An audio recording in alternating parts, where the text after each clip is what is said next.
اے چادر میں لپٹنے والے، اٹھو،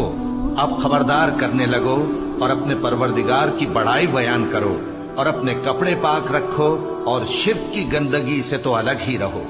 اور اس نیت سے احسان نہ کرو کہ اس سے زیادہ کے خواہاں ہو، اور اپنے پروردگار کی خاطر صبر کرتے رہو، پھر جب سور پھونکا جائے گا تو وہ دن مشکل کا دن ہوگا، یعنی کافروں پر آسان نہ ہوگا۔ مجھے اس شخص سے سمجھ لینے دو جس کو میں نے اکیلا پیدا کیا، اور میں نے اس کو بہت سا مال دیا اور ہر وقت حاضر رہنے والے بیٹے دیے، اور اس کو ہر طرح کے سامان میں وسعت دی، پھر بھی لالچ رکھتا ہے کہ میں اسے اور زیادہ دوں۔ ایسا ہرگز نہیں ہوگا، یہ ہماری آیتوں کا بڑا مخالف رہا ہے۔ میں اسے ایک بڑی چڑھائی چڑھاؤں گا، اس نے غور و فکر کیا اور ایک بات ٹھہرا لی، یہ مارا جائے، اس نے کیسی تجویز کی،